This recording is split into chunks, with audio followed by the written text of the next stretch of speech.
Halo sahabat spill novel Donghua, kita akan membahas cerita Donghua berjudul 100.000 tahun pemurnian Qi. Sebelum kita lanjut, jangan lupa siapkan kopi dan cemilannya agar lebih nyaman mendengarkan alur cerita novel ini. Untuk membuat saya semakin semangat, jangan lupa subscribe, like, dan bagikan alur cerita video ini. Lebih dari 30 sekte di Northern Wilderness, dalam waktu 7 hari, semuanya dihancurkan oleh seorang ahli terkemuka? Masih menjadi Master Kendo? Enlighten the Great Elder, informasinya akurat, dan keluarga kerajaan telah mengonfirmasinya secara pribadi. Selain itu, dinasti Daxia telah mengirim 300.000 pasukan ke hutan belantara utara. Kali ini, Xiong Rui khawatir hal itu akan benar-benar membuat marah dinasti Daxia. Kaisar sekarang. Saat berjalan di Aula Presbiterian Agung, saya memikirkan tentang tindakan balasan di benak saya. Tanah suci pedang surgawi selalu menjadi pendukung terbesar di balik berbagai urat alam belantara utara, dan itu juga merupakan alasan mendasar mengapa seluruh alam gurun utara dapat berdiri dengan bangga di Qizhou selama ribuan tahun. Anda tahu, hanya ada 10 tempat suci di seluruh benua, dan setiap tempat suci memiliki peninggalan abadi puluhan ribu tahun, dan skala serta kekuatannya jauh melampaui perbandingan sekte kecil biasa. Tapi sekarang, perang antara Bei Huang dan dinasti Xia besar berarti bahwa dinasti tersebut tidak memberikan tanah lagi kepada pedang suci surgawi, yang membuat tanah suci sangat tidak nyaman. Anda tahu, latar belakang yang sekuat dinasti Xia besar tidak cukup untuk dilihat di depan tempat suci, tetapi sekarang Kaisar Xia tidak tahan, dan itu pasti akan sepenuhnya menyelesaikan masalah perbatasan di hutan belantara utara. Pertempuran sengit tidak bisa dihindari. Penatua Agung. Menurut pendapat saya, dinasti Xia besar takut bahwa ia secara sadar penuh dengan sayap, dan perlu mengirim seseorang untuk mengalahkan mereka. Di bawah aula, seorang lelaki tua berjubah abu-abu berbicara dengan pelan, salah satu tetua tanah suci pedang surgawi. Ya, itulah yang saya maksud. Meskipun 10 orang di tanah suci saya semuanya mundur, tetapi dengan latar belakang epigenetik kami, itu jelas bukan sesuatu yang dapat dihadapi oleh dinasti Xia besar. Dia mengirim kelompok pedang 100 orang masuk gua surgawi dan mengikuti beberapa lagi. Para tetua alam Yuan Shen, beri mereka awal yang baik. Suara seperti ini satu demi satu di aula.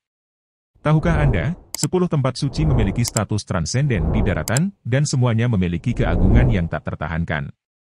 Meskipun kekuatan tingkat dinasti sudah menjadi raksasa di dunia fana, di mata tempat-tempat suci ini, tetapi sekelompok semut sama sekali tidak memenuhi syarat untuk berlatih bersama. Mereka yang menentangnya, apalagi tidak mematuhi keagungan tanah suci, jika tidak maka akan dilenyapkan. Kepala tetua memegangi tangannya di punggungnya, dan setelah beberapa lama dia hanya bisa mengangguk sedikit, dinasti Daxia belaka, saya tidak akan melihatnya.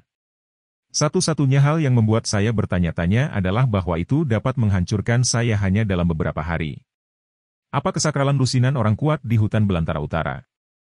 Jika orang ini adalah alasan mengapa dinasti Xia Agung melawan kita, maka kita harus berhati-hati. Di mana Ling Yao?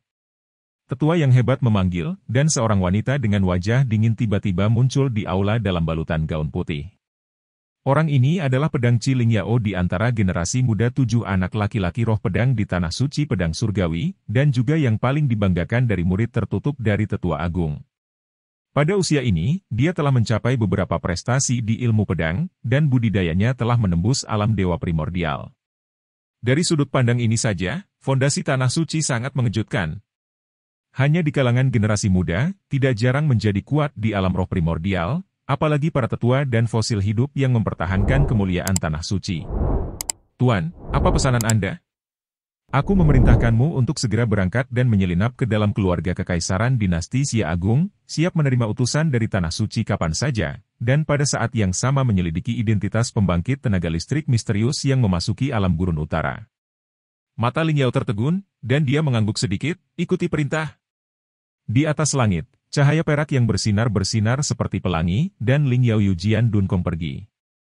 3 tetua, 5 tetua dan 2 adik laki-laki. Anda berangkat dalam 3 hari dengan kelompok pedang 100 orang, mewakili tanah suci pedang surgawi, dan menyapa dinasti Xia Agung, terutama kaisar mereka yang merasa benar sendiri. Saya ingin melihat, apa orang ini? Siapa yang memberinya keberanian untuk menyerangku di Northern Wilderness? Pemenuhan. Untuk sementara waktu, berbagai urat dari Wilderness Utara melonjak. Mata orang yang tak terhitung jumlahnya berkumpul di sini. Berita tentang aksi di Tanah Suci menyebar seperti api, dan dunia menjadi gempar, dan tentu saja itu juga menyebar ke sisi dinasti Xia besar, sehingga semua orang tahu.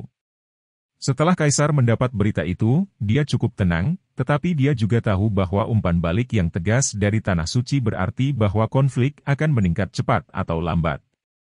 Sekarang barisan barbarian utara Xiong Rui telah diputuskan untuk dihancurkan, Tanah Suci Pedang Surgawi akan menjadi musuh cepat atau lambat.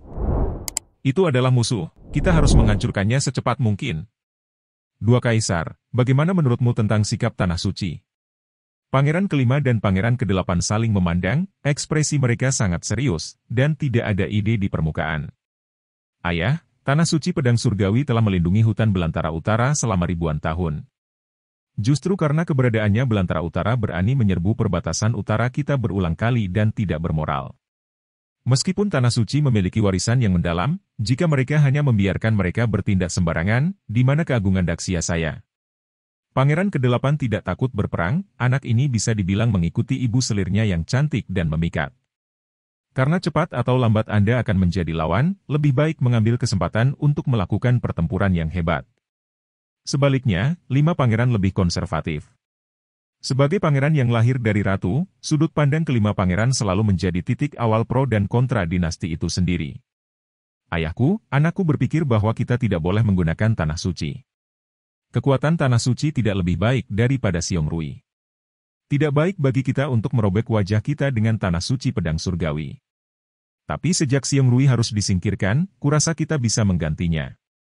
Karakter dari berbagai garis di Northern Wilderness bekerja sama dengan kuat dengan Heavenly Sword Holy Land untuk mencapai tujuan menang-menang. Begitu strategi pangeran kelima keluar, pangeran kedelapan segera menjadi marah dan langsung membantahnya. Kakak kelima, maksudmu kita ingin dinasti Daxia kita menjadi anjing untuk Tanah Suci Pedang Surgawi? Heh, apa yang dikatakan saudara kedelapan agak canggung, tapi kamu harus mengerti bahwa meskipun kamu adalah anjing, setidaknya ada rumah anjing untuk melindungi kamu dari angin dan hujan, dan setidaknya ada tulang untuk dikunyah. Tapi jika itu adalah salah satu dari 10 tempat suci di daratan, Tanah Suci Pedang Surgawi secara terbuka merobek wajah Anda, dapatkah Anda membayangkan konsekuensinya? Kamu. Kedua bersaudara itu memelototi satu sama lain, dan akhirnya membuat Kaisar bosan dan berkata, jangan bicara sedikit pun. Aku mengerti apa yang kalian berdua maksudkan secara alami. Gengsi nasional tidak bisa hilang, tapi fondasi Tanah Suci Pedang Surgawi juga bukan sesuatu yang bisa kita hadapi hari ini. Dilema perlu diselesaikan dengan menemukan titik tumpu yang sesuai. Poros. Kata Kaisar sepertinya menyebut kedua pangeran itu sekaligus. Ayah, ada satu orang yang ingin saya rekomendasikan untuk titik tumpu yang Anda sebutkan. Begitu pangeran kelima berbicara, pangeran kedelapan segera bereaksi, tetapi bagaimanapun juga, itu sudah terlambat. Sekarang kedua pangeran memiliki kesempatan untuk mengajukan permintaan kepada Su Yang jika mereka dapat membantu Daxia menghindari krisis atas namanya sendiri, peluang suksesinya akan sangat meningkat. Su Yang, pembangkit tenaga listrik nomor 1 di Kabupaten Tianwu, pemimpin leluhur Tian Lanzong,